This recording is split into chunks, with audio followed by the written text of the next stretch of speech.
The Icons of Real Estate Podcast.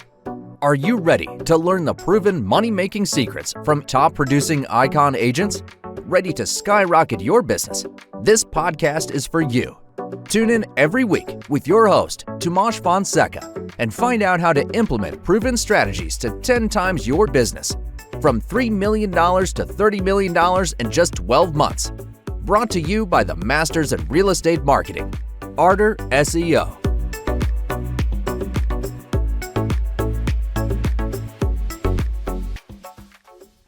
Hello and welcome back to the Icons of Real Estate podcast. I'm your host, Timothy Caetano, and today, ladies and gentlemen, we have a good show for you.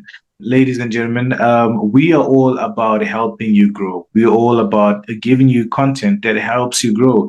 And today's guest is, I would say, an expert at that. I think he has a wealth of knowledge to share. And if I were you, I would get my pen, I'll get my notebook because you do not want to miss this. Ladies and gentlemen, help me welcome my guest today, Adin Garcia. Welcome to the podcast, sir. Thank you. Thank you so much for the warm welcome and introduction. All right. Hey, thank you for being with us today, man. For those that don't know you, or some people that are looking at this face and like, this looks familiar. I think I've worked with this person. Can you just tell us about yourself and how you got into the industry? Yes, I'm from Miami, Florida, and I'm a second generation, and we're from Cuba, but we came here and we just started a business. We had a big chain in down South Miami, which was a laundry, actually. And then we just started doing real estate on the side. And after I got my high school diploma, I went to college for some time. Turned out that it's not what I wanted to do. I was like, you know what? I want to be an entrepreneur. I want to hustle. So I got my real estate license. And ever since then, I've been doing real estate. I have a couple investment properties in my portfolio, and that's all that I do. From that, I also have a little online business where I sell merch. I sell all sorts of things online, and it's kind of like drop shipping, but not really because it's more organized. I have inventory and I package everything myself, and that's been going really well during the off season of real estate, but it's been keeping me going and I really enjoy what I do. Oh, that's amazing, man. Now, what motivated you to get into real estate? I mean, of all the industries, why real estate? Well, real estate, ever since I started comprehending and looking at the market, studying the markets, I noticed that especially, I don't know if it's just where I live in Miami or what, I know all around the world, it's been going crazy, but how quick things tend to skyrocket. You could buy a house for $100,000 and you could flip it in a day for $300,000. Just that, I was like, wow, people do wholesaling like crazy here. I haven't gotten into it, but people that do wholesaling, they know what I'm talking about. You get a house under contract for, let's say, $300,000, and right off the bat, you could flip it for $360,000, $390,000, and you earn all that extra profit. So just that, I was like, wow, I could get a regular job and work off all day for a year and make probably $60K, or I could just do one deal, make $60K in one deal. So it was a no-brainer for me. And my dad was always in the business, so I had a lot of guidance from him, and he helped me get where I'm at. Man, now, to all the people out there that are looking to get into real estate, especially younger people that are thinking about it, I know it can be kind of scary right now because there's a lot of chaos, a lot of uncertainty of what's going to happen. What advice would you give to them right now? What advice would you give to someone that is considering getting into real estate but is on the fence about it? I think the best advice would be probably just stay consistent. Stay consistent in what you do, whether it's cold calling, door knocking, probably social media, anything that you're doing, just keep that consistency going, because that's how it's going to show. It's like, just like if you're trying to go to the gym, but a lot of people recently, there's been an influence of gym and fitness. You're not going to get anywhere just by going to the gym a couple of days a week, going hard, and then just giving up. You got to go every day. You got to be consistent, and that's how the results are going to show. Yeah, you heard that, ladies and gentlemen. Consistency is key. It is key. It is key. Now, I love the cap that you got on, man. It's really nice. Hopefully, by the end of this, I should have earned myself one. Can you tell us a bit more about it, man? Can you tell us about York Investments? What do you guys do and how you guys have been helping people? Yeah, so that's basically just a brokerage that I'm in. It's a Mm. small brokerage in Hialeah, Florida. It's a small brokerage, but the owner actually founded it. He's still alive in 1982. And that company, they've been great because I like how it's like a homey feel, like you could trust everybody. If you ever have a listing or a problem with a client, they could go there, they could help you out. And then they also do property management. So that's something that I always refer my clients who have a lot of investment properties to check that out because that's good. That takes a big worry off of your hands to not have to worry about, if I have a tenant that's messing up my property or he needs help with plumbing, electrical, whatever, they'll be on top of that all 24/7. Hey, ladies and gentlemen, you heard that. If you want the best service and you have property and you want help, that look, description is below. You will be able to reach Aiden and his team as well. Now, I just want to find out from you, man. What do you find most fulfilling about helping people? Buyers and sellers in Hialeah, Florida. What's the most fulfilling part of helping someone buy or sell a home? Yeah, that's a good question. I think that just you get to help people, a lot of people, especially in Hialeah, it's kind of a low income community a little bit. Mm. So you get to work with a lot of people who are new to this country. They probably came from South America, the Caribbean, and they're really scared most of the time to try to get into a home. They're like, I need to find a place, or they're really, really desperate to find a place. And then that's something that it always brings me joy that I get to help those people a little bit, at least, to make their transition into this country a little bit better. And then that way, I get to work with a lot of those people because I'm also bilingual. So that way, when I speak Spanish to them and I also speak English to the other people, to the other tenants or the other clients, I mean, they're like, wow, you know what you're doing. You're being really helpful with me because that's something that they don't really receive that sort of like behavior from other people. When immigrants come to this country, sometimes they think that they're going to get treated wrongfully, but I always like to treat them just as I would treat anybody else. And that's something that I really appreciate that I get to work with those types of people. Mhm. Yeah, and what are some of the challenges of helping clients navigate from relocate from different areas, like you said? What are some of the challenges that you often come across, and how do you overcome them? It's hard. Like you face a lot of challenges when you're trying to do that. Mm. But something that has helped me a lot is having a good relationship with people in every single industry. I have a good relationship with people in insurance, the people when they're trying to get the home insurance. I have a good relationship with people in the mortgage department.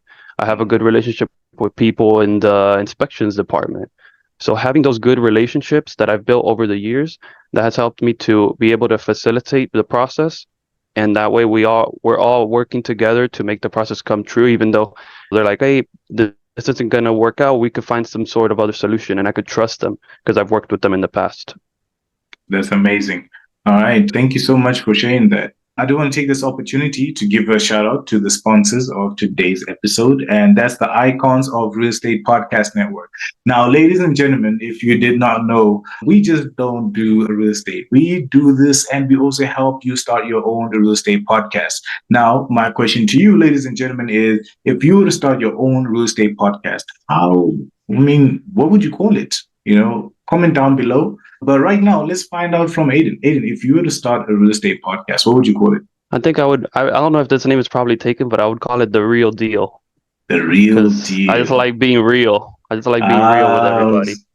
I like it. Hopefully, it's not taken. Hopefully, it's not taken. I like this one. Now, ladies and gentlemen, we are here to help make podcasting accessible. So give us a call.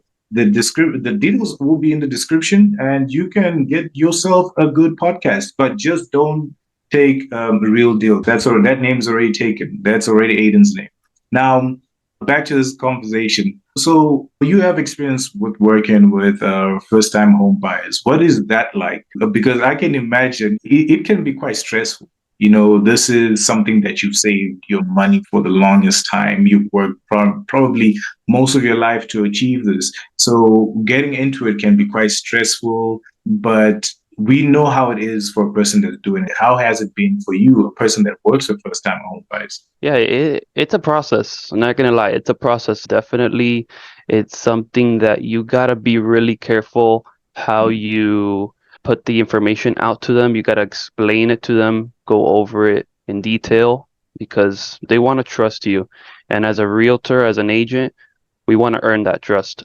So We want to explain every little detail of the transaction, guide them 100% through the way, and just be there as holding their hand as they're crossing the road. So what I like to think of it, and then that way they'll be able to see you as somebody that they could trust, and they'll refer you to more people, and that's the end goal. So they're happy, and they eventually refer you to their friends, their sphere of influence, and it's a good little process. Mhm.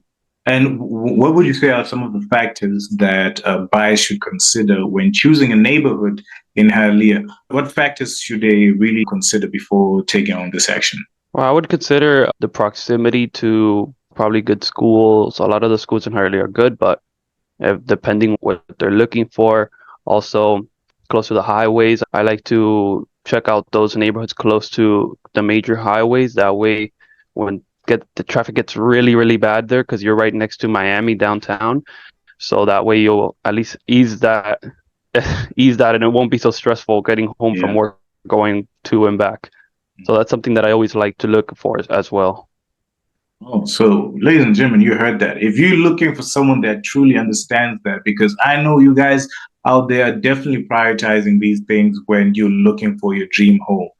So you have your guy right here. Aiden is your man. If you need a person that understands the area and is going to help you find the home of your dream, please do call Aiden. Now, Aiden, what are some of the real estate trends you've noticed that are currently taking place in Hialeah?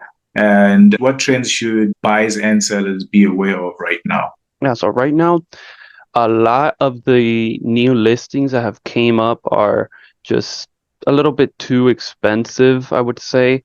Mm. It's hard for buyers to come in at that price. So there's been a trend going on, instead of lowering the price from the property, what people are doing is offering some sort of incentive to the people that are buying. So that's a really good thing. If you want to get into a property, you'll see it on Zillow, you'll be like, I can't afford that. But if you call an agent, they might be able to find out what sort of incentive they're giving. They might be able to help out with the closing cost or whatever it may be. And that way, you'll be able to afford a little more than what you think you can afford, just because they're just pricing these houses of way too high now. I I don't know can what's imagine. going on. I can Yeah. imagine, man. Well, wow. I can imagine. It's definitely a crazy process right now. And with the interest rates, and how is it affecting people that are looking into buying property right now? And now that you also mentioned that, hey, you get people that are actually upping the price. How is that also be the challenge for you and your clients? Yeah, with the interest rates, it's also been a challenge. Mm. Gone up tremendously. The people that were waiting, it sucks for the people that were waiting. They were like, back then, 2 years Mm. ago, I could afford a $600,000 home, $700,000 home, and Mm. lucky accommodate to the new budget that they have, because there's really nothing you could do with the interest rates. I mean, I have mortgage people that are really, really good, and they'll get them the best rate possible, but it's not going to be as low as what it was 2 or 3 years ago. That's just being unrealistic. Yeah, that is true, man. So, hey, ladies and gentlemen, this is the time to just buy, man. You're probably going to wait another 2 years if you think I'm going to go down at this point. Now, what strategies do you use to market homes, so they can sell quickly at the best price? So we focus strongly on word of mouth. Mm. Whenever we have a listing, I go around and I door knock on the neighbors' doors. Sometimes I leave a flyer telling them, the house is on the market. If they're Mm. interested, if they might know, oh yeah, my uncle wanted to buy it here in this neighborhood. So that's something that's really good. Also, like cold calling, I call the listings that have been like taken off the market, and then that way they could also, might know. And just having a big buyer pool in your contacts, that also helps, because then every time I get a new listing, I show it to all my buyers on my whole buyer pool, and they're like, okay, no, well, this didn't work for me.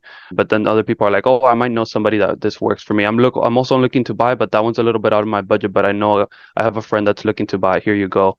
And then that has been really, really good, because that way I could get my own client without having to go through another realtor with their clients. And then that's also a different process that works out better for me at the end of the day, but it's also good because I get to work with people that I know already and that I trust. And what are some of the common mistakes that you see sellers make, and how can they avoid them? A lot of sellers recently, even on Facebook, I've seen people talk just bashing about working with realtors because since how the market is right now, they think, oh, I could just list it for sale by owner. I could put a for sale sign and I'll be able to get 3 offers in a day and I'll just work it out on my own. But I don't think that's being realistic. The whole selling a home process, it's really, really complicated, especially for people that have never done it before. So that's like something that I feel like a lot of sellers are that are trying to think about selling, they always consider that option, but I try to steer them away just because it's going to be just hard for them. It's going to be hard for them to go through with the whole process. You really need a team devoted to just helping them and closing that deal. It takes a lot of like stuff to go to make it work. So that's something that you got to do it. You got to do it. Hey, ladies and gentlemen, sometimes you need a team. I know some of you guys out there are a little bit of like lone wolves. Like, I will get this done by myself. I will do this by myself. And you find out it's a bit of a nightmare, man. You need a team by your side. And look, I'm happy to say today that you do have a team. Reach out to Aiden, and his team will also help you get your house sold for the best price without the stress that comes with it, without the hassle that comes with it. Now, Aiden, to those that do want to reach out to you, what's the best way for them to get in contact with you and the team? Well, the best way would be straight through my Instagram, Aiden Garcia. That way, I'm always on there. I'm always posting videos, posting things when I show a client a house, when I show a listing. So I'm really active on there. If not, also aidenrealestate.com. That's my website, and there they could browse properties and check whatever they want to check out, and send me a DM, send me an email, and I'll get back to it as soon as possible. So you heard it, ladies and gentlemen. Visit the website. I bet you might find the home that you've been looking for. And if you do, don't hesitate to reach out to him. His details will be in the description. Now, lastly, just before you leave, what are your future goals and aspirations within the real estate industry, and how do you plan to achieve them? Within real estate, my future goals, I'm in the process of trying to get the broker's license. So that's something that I am putting a lot of time into right now. And then I'm also looking at kind of liquefying a little bit of my assets right now within real estate to move them towards other investment properties and other investment opportunities, not just in South Florida, but looking to expand a little bit. So that's something that I've been working on. Man, that sounds amazing. So, ladies and gentlemen, I don't want you to forget this name, because who knows, man? He might just be the guy to help you get your real estate dreams and bring them to life. He might also be the guy who might start a company that you might want to be part of. So, hey, I bet this is the best time to actually get in contact with Aiden, man. I can see big things are going to happen. So, hey, the best thing is to jump on. Aiden, you have been an amazing guest, man. You have an amazing story. Your knowledge on the industry, I would say, is fantastic. And I think if anyone who didn't know you needed a reason to work with you, I think this episode really speaks to that. You understand the area very well. You understand the market very well. And I think you are great at connecting with people. And I think our audience right now watching this, it will listen. You'll definitely love Aiden in person. If you think he's a vibe now, if you think, oh, well, I think I like this guy now, wait until you meet him in person. I think you're definitely going to have a smile. Aiden, thank you so much, man. You've been amazing on the show. For sure. Thank you. Thank you so much. Thank you for having me. And you've been a great host. All right. Ladies and gentlemen, if you got this far, I know this episode has definitely added value into your life. Now, just do me a favor. Click the like button. All right. If you're watching this on YouTube, click the like button. If you're watching this on any other platform, share this with a friend. Share this with your social circle, because trust me, they will love you forever. Ladies and gentlemen, it has been your host, Timothy Caetano, with the amazing, I would say, Superman in Florida right now, who is killing it in the industry, Adin Garcia. Ladies and gentlemen, until we meet again next time, take care and peace.